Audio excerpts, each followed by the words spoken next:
In the previous video, we left off with this equation.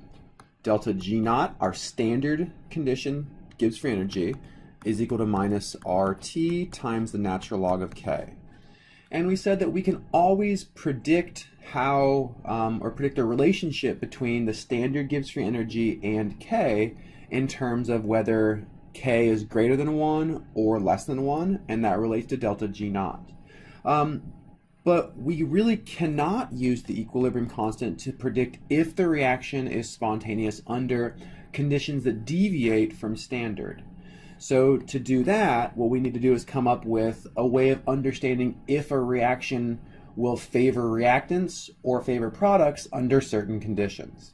And you should have learned in previous classes that we can do this by comparing the reaction quotient to our equilibrium constant. Okay, so Q is calculated in exactly the same way as the equilibrium constant.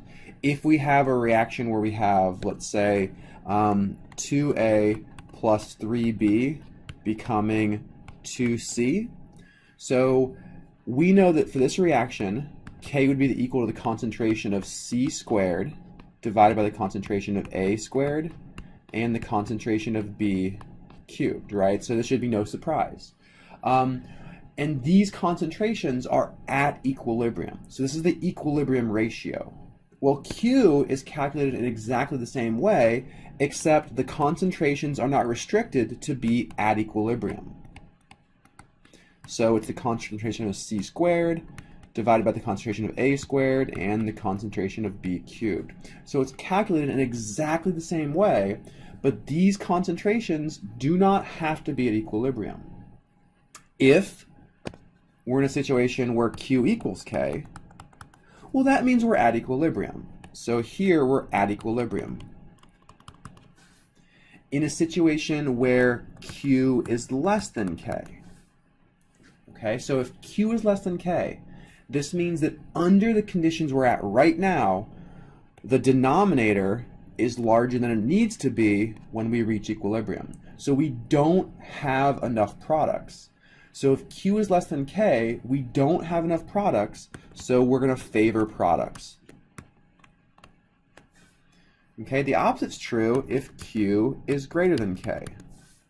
If Q is greater than K, well, in this situation, the numerator is too large, so we need to decrease the numerator, meaning we need to get rid of products. So our reaction needs to shift away from products to make more reactants.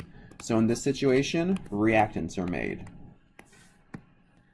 So understanding these relationships should help you predict if a reaction will be spontaneous, right? Because we know that if products are made, this means the reaction is spontaneous.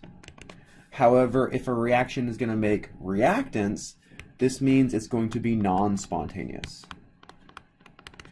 And if we're at equilibrium, well, we know that delta G is going to end up having to be equal to 0 because we're at equilibrium. Okay, so these relationships should allow you to predict the sign of delta G. Okay, so when Q is equal to K, we already said that delta G will be equal to 0.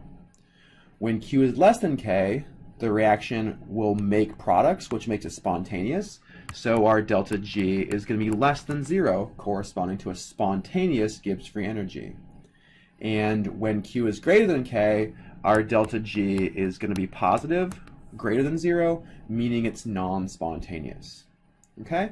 And we can kind of wrap all this together into one equation that relates delta G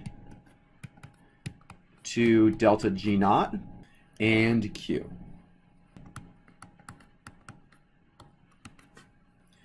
Okay, and another form of this equation would be to see the direct relationship between K and Q. So another way of seeing this would be delta G is equal to minus RT times the natural log of the ratio between K and Q. Okay, so when K is greater than Q, like we see here, then this ratio is going to be greater than 1, making delta G negative. Okay, so the equation matches up to the concept that we established in our discussion. In the next video, we're going to move away from this relationship between K and Q and delta G, and we're going to think more about what contributes to a reaction being spontaneous. Okay? We'll bring up terms you've heard before of enthalpy and entropy.